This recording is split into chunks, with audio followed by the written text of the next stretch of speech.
Welcome to the CFB Dynasty Podcast with hosts Matt Knowles and Brian McElfish.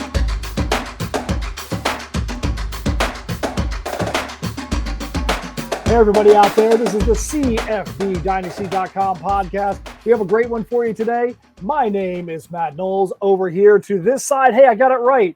On the top, over here, the founder and the creator of CFBDynasty.com, Mr. Brian McElfish. And with us, as always, you can call him one, you can call him three, but never call him number two. Actually, you always want to call him number two. It's the one and only Doug Gravely. How you guys doing over there today, B-Mac and Doug? Hey, good, man. I'm doing great. I dropped a duffel bag of cash off to the developer who's working on the in-season tools, the new look and feel, and the new tools that we'll all have at our disposal for 2023 DFS and standard college fantasy. Super stoked about that. That's awesome. That's awesome. So we have a great show for you today. This is paid level content. It's going to be absolutely free on the podcast. And not only is it going to be absolutely free on the podcast, this is going to be where it's going to be exclusively until the article comes up. So you're only going to be able to get this information here first. Then later on, it's going to be a podcast. What are we talking about? We're talking about next man up at quarterback. One of the most important articles you can ever get when it comes to college fantasy football. You've seen your five-star guy, your blue chipper. He's gone. He's left. He's out of eligibility. He's transferred. He's going to the pros. You need to know who's coming up next. Today, we're going to talk about the top 10 situations where you need to know who the next man up is in college football at quarterback. B-Mac, what made you decide that this was something you wanted to do right now in March of 2023, and you wanted to give it out there to the listeners and the followers free? Yeah, it's an important part of research, really, kind of as we're developing our rankings. This is one of the things you look at, right? Where you're looking at who were the top performers that are gone and moving on to the NFL draft, which is in like less than a month from now. And I'm really excited about that. That's peak NFL season for me. Super stoked. Draft. Yeah.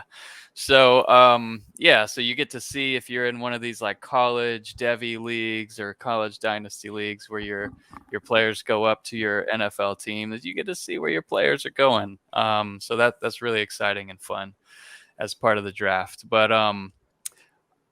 super important anyways, part of our standard process for rankings. As we get into that, we've got the teaser rankings, if you will, top 25 out there for every position except tight end. I think we might have that. We've got Devy, we've got standard rankings out there live on the site under rankings in the navigation.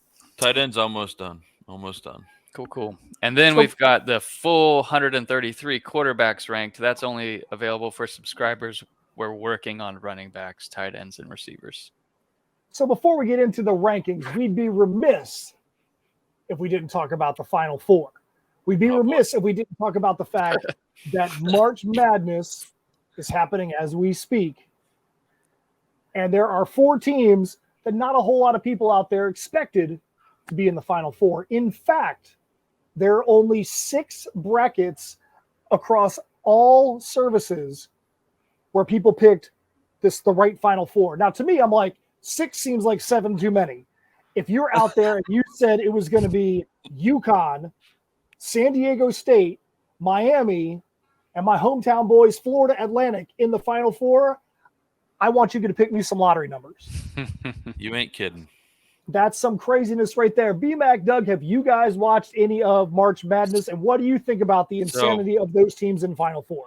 I've watched a little bit. I'm not going to lie. I haven't watched very much. I'm really in the golf mood right now, so I've been watching a lot of golf. But the madness about this is we did a little bracket here at work, and there's 2 ladies in our bracket that both picked FAU to reach the Final Four. And I'm sitting here going, what in God's name?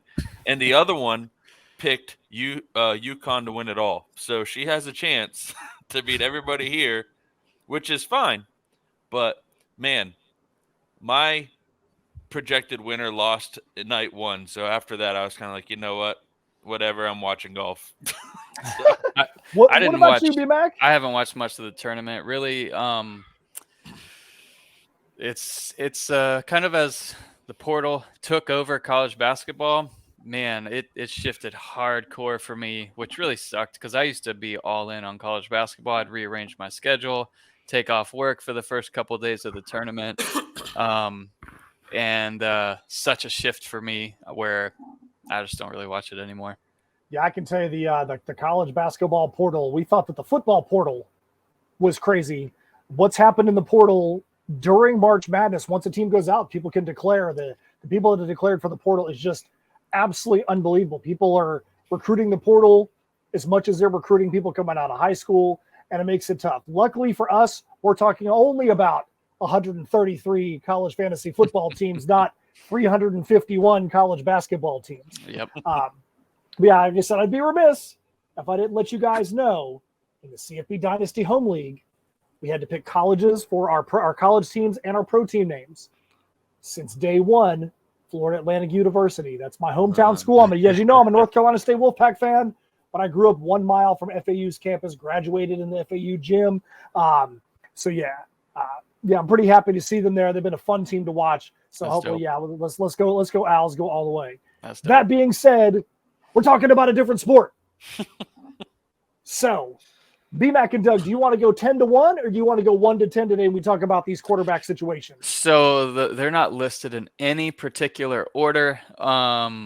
So let's just start at the top. They'll all be fun. All right. So you know what? I'm going to let you guys take over here a little bit. So, all right. So we're going to go right to the top of the list, to the school that is always at the top of the discussions, and that is Alabama. So BMAC, Doug, take it away with the quarterback situation and the next man up at Alabama. All right. So at Bama, we were losing the Heisman, right? From 2 years ago. Bryce Young, he was, in terms of fantasy, he was quarterback 21 last year, 320 fantasy points, 29 fantasy points per game, 3,300 passing yards, 32 touchdowns with only 5 picks, and added another 4 on the ground. So there's an interesting battle here where a lot of Alabama fans, because they claim to have seen what Milroe can do, they want to see what Ty Simpson can do. As potentially the more accurate passer and less prone to fumbling, like Milroe had issues with in the game he started there. But I don't think that's how I feel about this at all. Like Jalen Milroe, he's at his peak, he is so good. Maybe it's definitely hyperbole to say he's a thicker version of Michael Vick, but if you think about, he's not that quick or that fast, but he is very quick and fast. Like Vick is like elite on both of those. But Milroe also adds power. So he's 6'2", over 200 pounds, really good arm. Accuracy and decision making is what will determine his ceiling. He's just got as high a ceiling as anyone, but Ty Simpson also another 5-star. So this is just currently a battle, and we're just going to see more and more information come out, hopefully as practice and spring. But I expect this to go all the way into the fall in terms of decision making, because you think about college football in general and the way it's set up with the portal opening again in May. There's not going to be many decisions made now, because Saban's going to want both of these quarterbacks to be on the roster come fall. Not that either are a threat to transfer, but they could, if one was decided. So anyways, personally, I've got to share Milroe. I'm hoping for Milroe, but we will see. It's totally open. What do you think, Doug? I know you came into the podcast. If you weren't there, but me and Brian were there. Doug came into the podcast backstage a little bit ornery. Doug is not in a good mood today. He's ready to freaking rage. Doug, you might want to tell him. Yeah, I'm gonna say, but a hangry Doug is an angry Doug.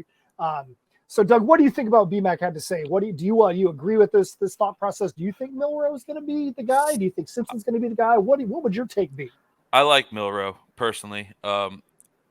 Like BMAC said, the dude is incredibly fast. He can extend plays.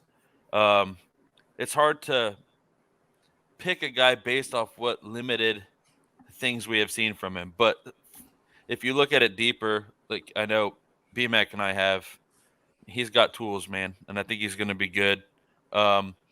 Ty Simpson, he again, another highly recruited guy, but could be one of those guys, in my opinion, that we could see in the transfer portal, if not this year, probably next year. Simpson, though, if he ends up winning the job, he based on the limited amount that we've seen Milrow, and one off season can change everything in a player's development, but Simpson could be the more steady, right? The guy who's going to turn the ball over least. Right. And that could win him the job. So Alabama is beefing up along the O-line. And I would, you're potentially going to see a throwback type of Alabama offense, potentially, where you've got, a little bit more run heavy than they have been the last few years. They both have the ability to be super good dual threat quarterbacks. But like you said, and I agree with you, I think Ty Simpson's more of the pocket presence for sure. And it's just hard. Like you said, both of them, there's such limited data on that this is definitely a true quarterback battle for sure. Mm-hmm. And BMAC, I think what you said earlier is a big point too. Especially at this point, you're talking about March, April, the likelihood of getting any real information for when your draft happens in the fall or over the summer is very unlikely to get that clarity because coaches are going to want to play their cards close to the vest. They're not going to want to offer up an obvious, hey, you know what, you're not going to be the starter, so just go straight ahead and go into the next portal window. So these are things you're going to want to keep your eye on and do your own research as well. Pay attention to the CFBDynasty.com site when we get information because you are probably going to get more tea leaves right now than you're going to get, actual information when it comes to who's going to be the starter. So just keep that in mind. All right, so we talked about 2 years ago's Heisman Trophy winner. Now we're going to talk about who could be the presumptive number one pick in the NFL draft this year. CJ Stroud at Ohio State. Who do we see as the next man up at Ohio State replacing this potential number one pick in the draft? So, yeah, we got CJ Stroud going pro. And who knows where he's going to go, but he could be successful at any team, really. Who would you take first pick? Oh, geez, probably Stroud. Yeah. If it was me. I'd be torn because there's a lot of good quarterbacks going in my opinion, but a lot of them I think need some time to develop. But again, CJ Stroud, who averaged almost 30 points a game in fantasy, finished quarterback 12 in fantasy. Not really a big rusher, definitely more of a pocket guy. But in Ryan Day's offense, who cares? He's been known to produce great quarterbacks, whether it's Haskins or Stroud. So I think Kyle McCord who's been patient, served as the backup the last 2 years, has a great shot. He's kind of similar to those two with Stroud and Haskins. Not an elite athlete by any means, not a runner. He's not going to kill you with his legs. But he has been impressive in what he has shown as like kind of a cleanup guy in blowout games. I don't think he's going to turn the ball over very much. And again, in Ryan Day's offense, I don't think you have to be an elite athlete at a quarterback position to be successful. Devin Brown is more of an elite athlete in the sense. I don't think he's like a Justin Fields who's going to kill you down the field with his legs. Agreed. But he's more of an elite athlete in the way that he moves. But, from what I've heard from scouts of him coming into college, he has definitely worked on his pocket presence over the course of his high school career. So this is another one to me that could be a potential big quarterback battle, but I'll just give my opinion here. I expect Kyle McCord to win this job. I do too. If I was drafting today, I would draft McCord, and I think he'll have a great year. Like everything you said about Ryan Day and his style of offense, that totally scans. He's more like Stroud, where he's going to be able to make all the throws. He's been in the system for a while, and how's Ohio State going to use this elite receiving core the best? I think that answers McCord. So we'll kind of see. The Devin Brown certainly He can make all the throws, and he does have that added dimension of what he can do with his legs. And so, the big question here, if you think about Ohio State and what they're going to be talking about all off season, is which one of them is going to beat Michigan. So we'll see. We'll see who wins the job. I agree. Right now, I would take Kyle McCord. But if the whole season they're planning around how they're going to beat Michigan, maybe they want that added dimension of a running Or maybe quarterback. you see both in that game. True. Switch it up. You never know. All right, so we're going to go over to the West Coast right now real quick. Let's go look at UCLA and the situation with Dorian Thompson-Robinson leaving. Who wants to take that? Who do you guys think is going to be the next man up at UCLA? Go ahead, B-Mac. All right, so UCLA, we've got an interesting one. Colin Schlee, just like everyone else that was decent at Kent State, left, and he's there at UCLA now. Seasoned professional. He's gonna provide a good backup option, in my opinion, to Dante Moore, who's an elite athlete who comes over in the perfect scenario for Chip Kelly, where he can just pay a player because he hates recruiting. So Dante Moore comes over, decommits from Oregon, commits to Ohio State. UCLA. And I think he's just going to win that job. He fits the offense perfectly. And I can't wait to see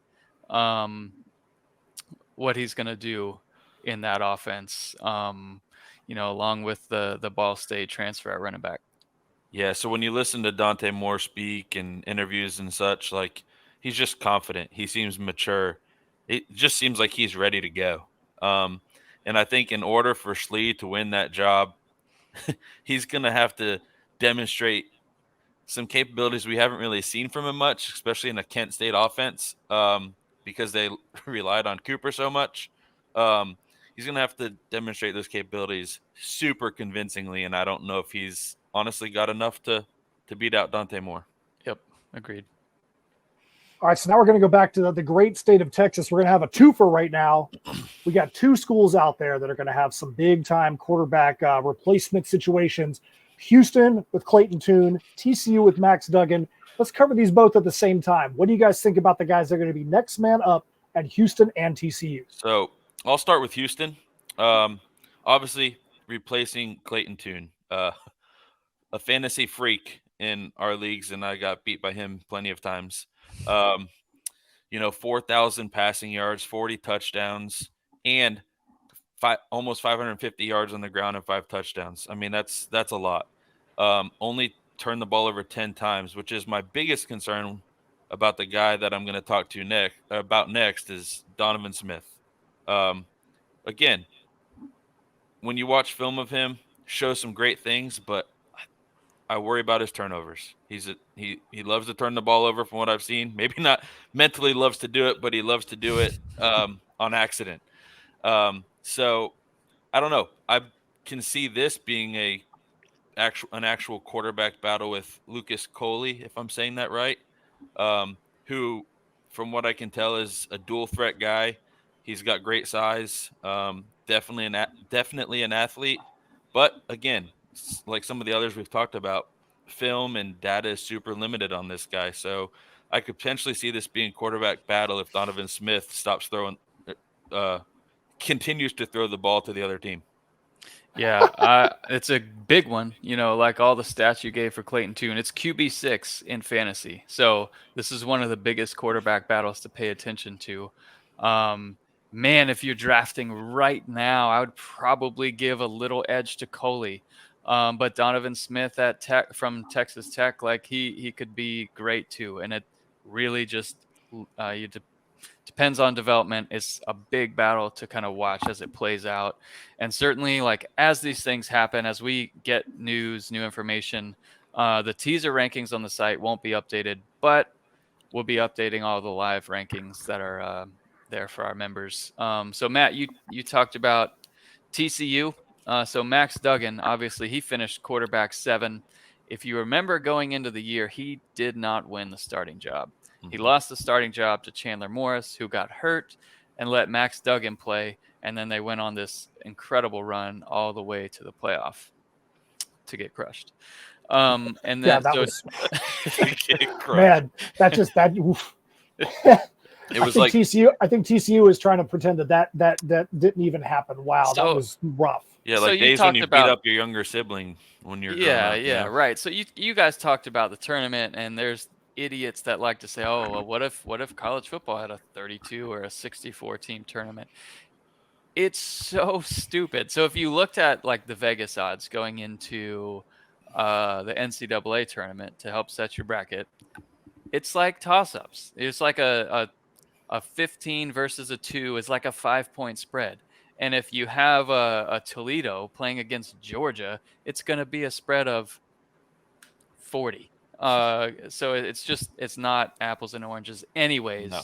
Chandler Morris is the dude. Like, he's going to be an elite player featured in our rankings for TCU this year. He's really incredible as an athlete. He can run, he can throw.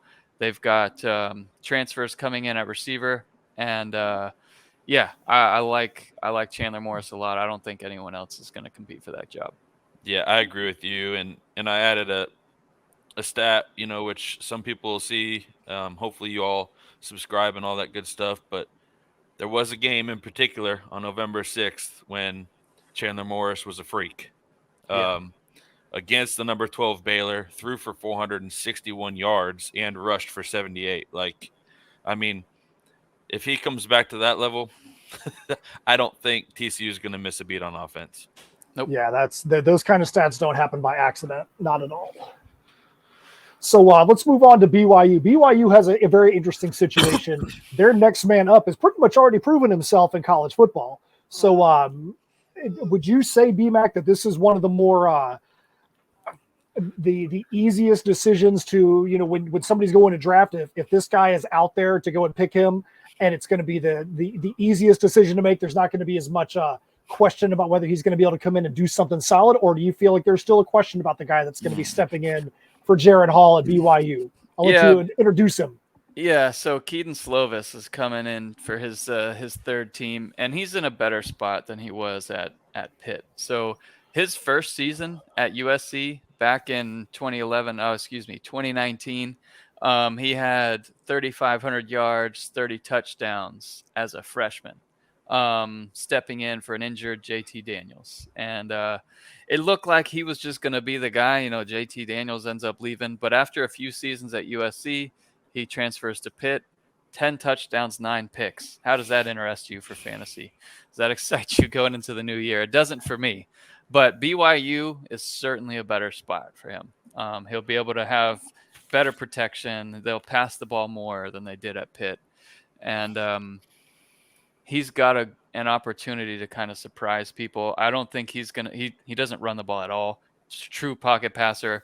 So that's going to limit how highly we have him ranked, but certainly better than last year.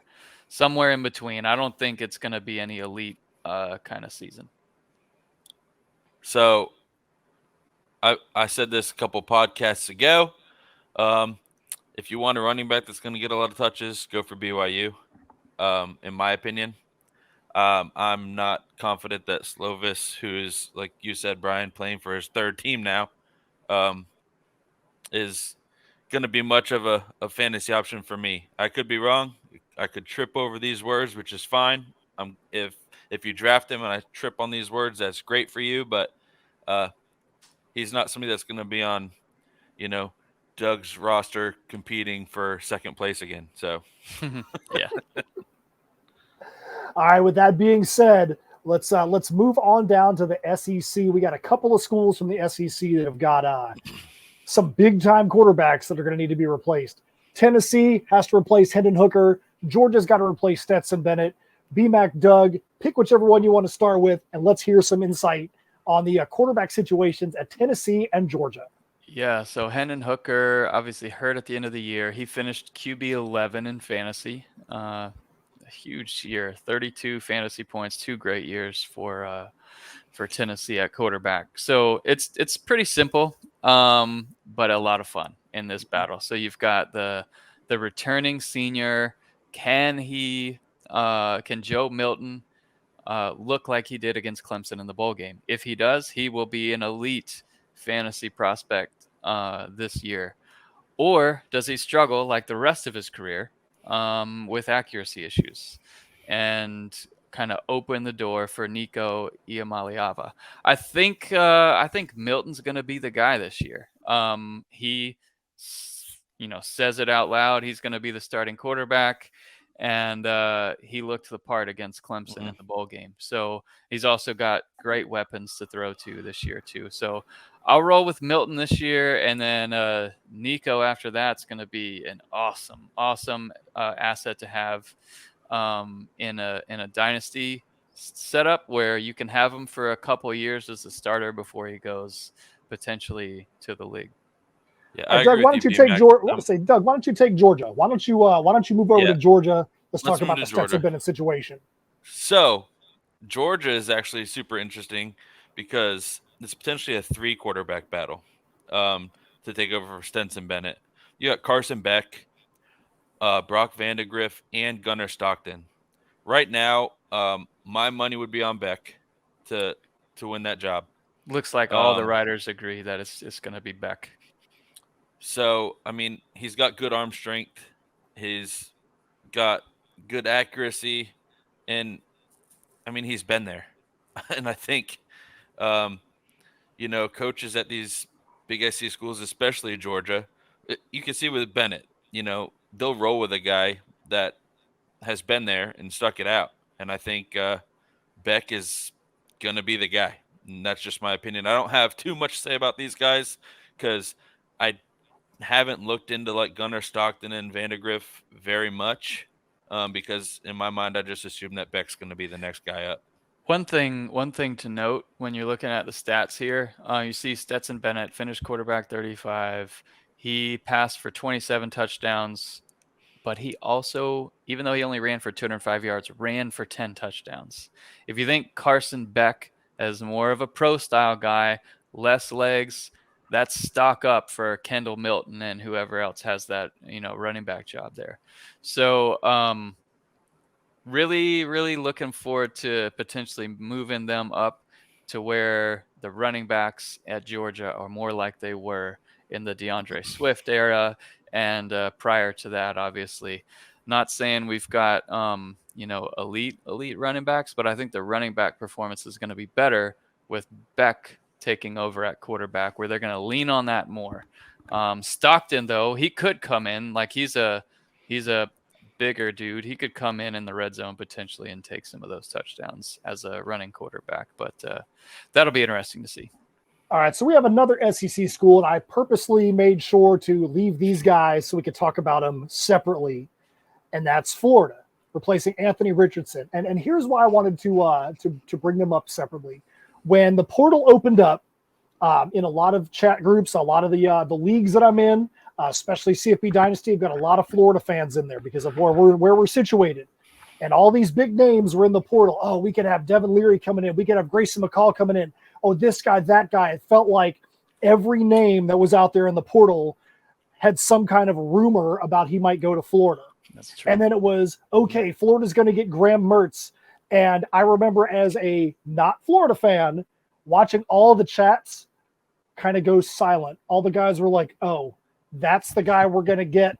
Graham Mertz came onto the scene really hot, really hard for Wisconsin, and then seemed like he trailed off.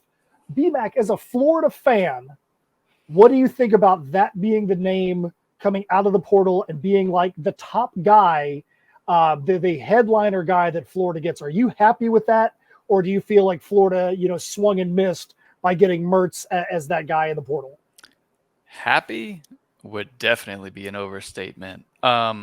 I do think Mertz can be serviceable in this offense. So if you look back at like a Billy Napier offense, when he had all his players at their peak at the Ragin' Cajuns, you don't remember quarterback being great. You remember them being good. You remember Elijah Mitchell, being great in that offense. And that's what Florida is kind of gearing up to do, is feature the running backs. If you look at the O-line, it's exactly what you would do if you're going to run the ball. And that's what Florida's going to do. So Montrell Johnson, Trevor Etienne, those two will be the feature players in this offense. Mhm. Pearsall will be the leader at receiver, but then they've got a lot of young talent around him that will get plenty of looks, plenty of routes. But it's all going to be about the running game. So when you think about having a veteran quarterback to kind of lead that offense, if there were elite weapons around him, it would maybe be different. But I just think if he can not turn the ball over, kind of manage the offense within it, and hand the ball off, I think that's what he's going to do. I wouldn't put any kind of fantasy value on Mertz, but I would bump up the fantasy value on the running backs for sure. Yeah, so with Florida, I can see Mertz winning the job, just like you said, because he's a veteran. But I can see Jack Miller easily going to 3 and Max Brown being 2, with Mertz being on a very short leash. Yep. But at the end of the day, I think no matter who is the starter at Florida, they're just warming up the seat for their commit next year. So. Lagway, yeah.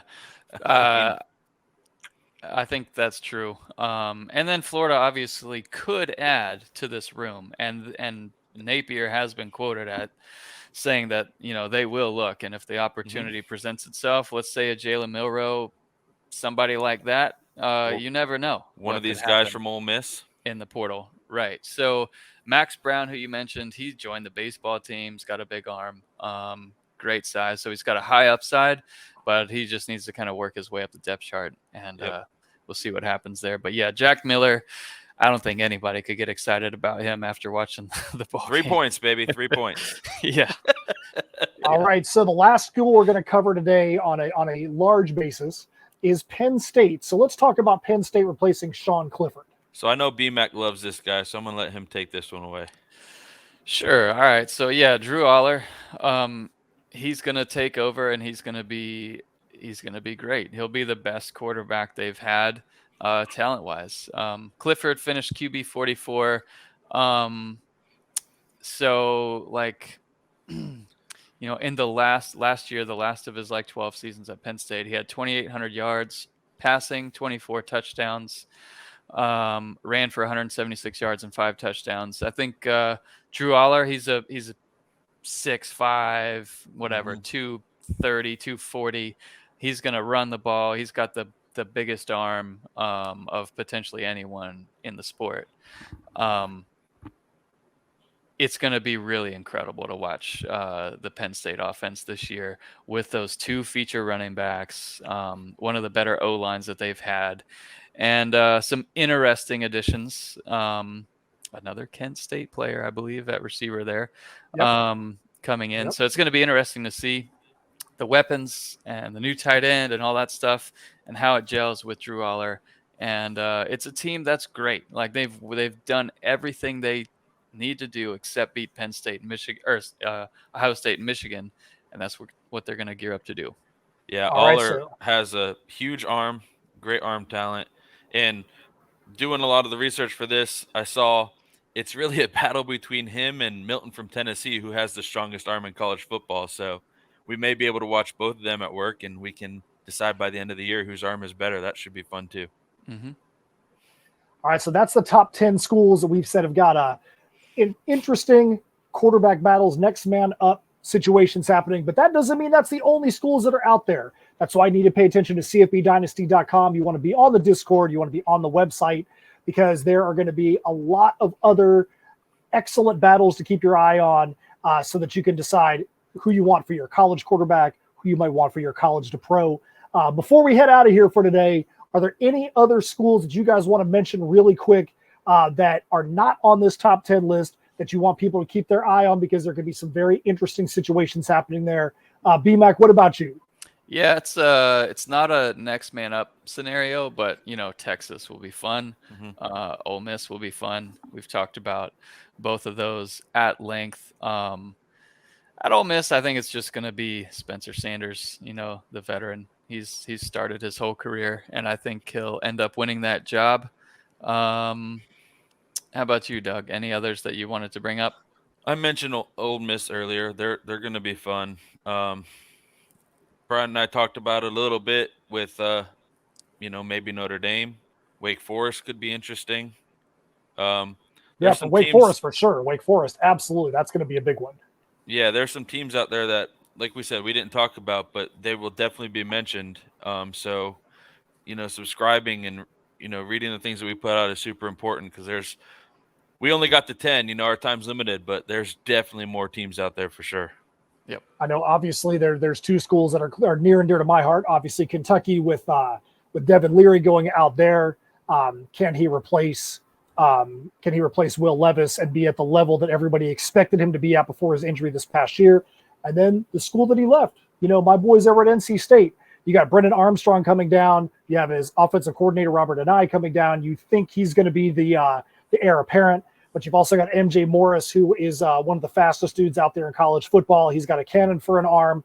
And MJ Morris is not just going to roll over and let Brennan Armstrong take that job. So that's probably going to be one of the most interesting quarterback battles that we've seen on Tobacco Road in quite a while between Brennan Armstrong and MJ Morris. You're probably going to see both of them.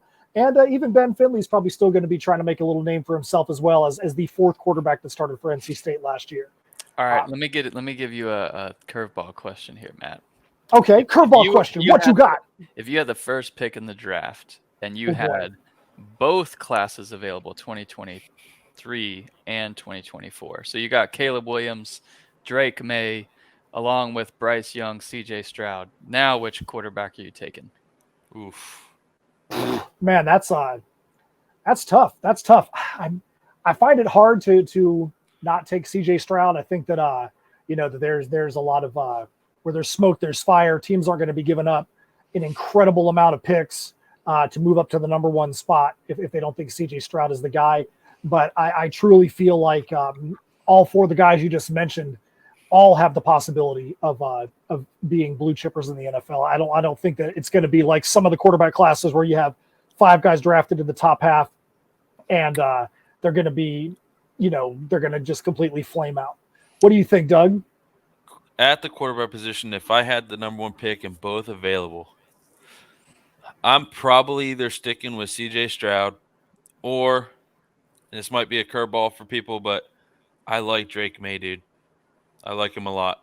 I think he has a potential to be something special. I mean, we'll see this year because he doesn't have the same weapons he had last year at receiver, in my opinion. But if he produces again like he did last year, he could very well move up to somebody that I would take number one. Yeah, so this is the kind of thought process that our Devy rankings are in. So if you go and take a look, you'll see who I've got there. Caleb Williams at number 1. I've got Drake May, number 2.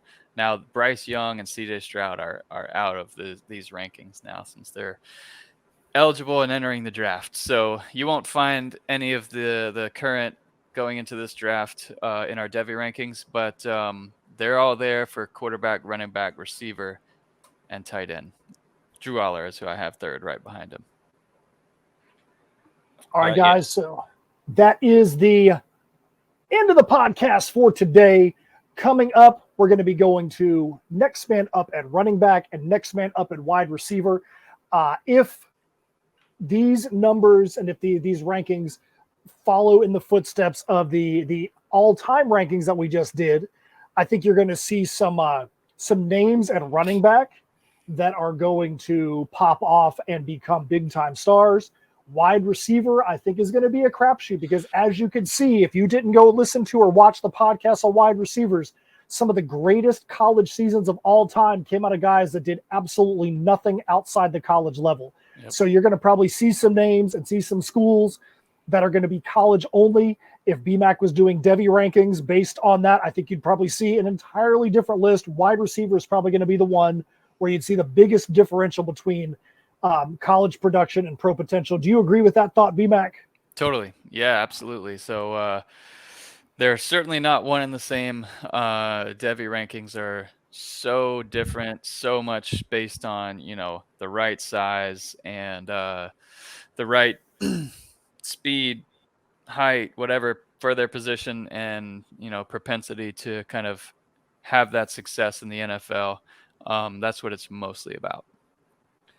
All right, so Doug, we have reached the end, so it's time for you to go get yourself a pretzel. That way you can't be hangry anymore, or get yourself a Snickers, and we'll It's see what you almost turn lunchtime into. at this point, bro. So, I might just have to suck it up for another 30 minutes or so because I got another meeting, and then it's Hey, fair game after that to what I eat. So be like a hobbit. Have second breakfast, man. You can have breakfast at 11 o'clock. All right. So on behalf of BMAC and Doug, we want to make sure you guys go up and subscribe to CFBDynasty.com. Go to the website, follow us on Twitter, on Instagram, on TikTok. Make sure that you go up to the Discord. We really want you to be a part of the community so that way you can interact with us. We definitely want to hear what you guys think about these quarterback battles. If you've got one that you have your eye on that we didn't mention, we want to know what it is. We want to know why that's a quarterback battle that is, or a next man up that is important to you. So like I said, on behalf of BMAC and Doug, my name is Matt Knowles. We'd love to have you guys come back next week for Next Man Up at Running Back. This is the CFBDynasty.com podcast. See ya. see you guys.